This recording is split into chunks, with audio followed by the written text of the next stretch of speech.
மாசமான 30,000 வாடகை வர மாதிரி ப்ராப்பர்ட்டி தாங்க இன்னைக்கு சிங்கானூர்ல சேல்ஸுக்கு கொண்டு வந்திருக்கோம். திருச்சி மெயின் ரோடு ஜஸ்ட் ஒரு 400 மீட்டர் அந்த ப்ராப்பர்ட்டிக்கு பக்கத்துலேயே அமைஞ்சிருக்குங்க. பஸ் ஸ்டாப்புங்க, சாந்தி சோஷியல் சர்வீஸ் எல்லாம் பார்த்தீங்கன்னா ஒரு 1.5 கிலோமீட்டர் தூரத்தில் அமைஞ்சிருக்குங்க.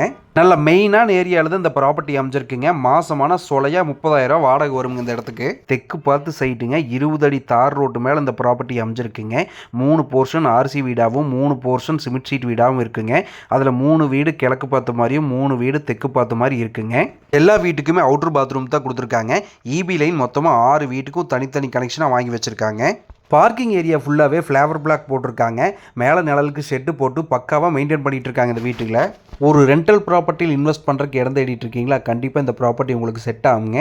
மொத்தமாக 7.5 சென்ட்டுங்க. 7.5 சென்ட்டில் 6 வீடு வந்துடுமுங்க. ஃபுல்லாகவே காம்பவுண்டு போட்டு பக்காவாக மெயின்டைன் பண்ணிகிட்டு இருக்காங்க இந்த வீட்டை. தண்ணி பற்றி எந்த கவலையும் வேண்டியது இல்லைங்க. குடி தண்ணீரை யூஸ் பண்ணுறதுக்கு கார்பரேஷன் வாட்டர் கனெக்ஷன் இருக்குங்க.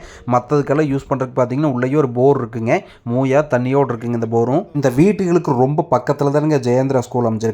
ஒண்டிபுதூருங்கிற ஏரியாவில் அமைஞ்சிருக்குங்க இந்த ப்ராப்பர்ட்டி. ஒரு ரெண்டல் ப்ராப்பர்ட்டியில் இன்வெஸ்ட் பண்ணணும்னு தேடிட்டு இருக்கவங்களுக்கு கண்டிப்பாக இந்த ப்ராப்பர்ட்டி செட் ஆகுங்க. இந்த ப்ராப்பர்ட்டியோட பிரைஸ் தெரிஞ்சுக்கணும்னு சொன்னால் ஒண்டிபுதூர்னு சொல்லி கமெண்ட் பண்ணுங்க. உங்களுக்கு டீட்டெயில் ஷேர் பண்ணி தரோங்க. நம்ம பேஜை மற்றவங்களுக்கு ஷேர் பண்ணுங்க, ஃபாலோ பண்ணுங்க. அனைவருக்கும் நன்றி, வணக்கமுங்க.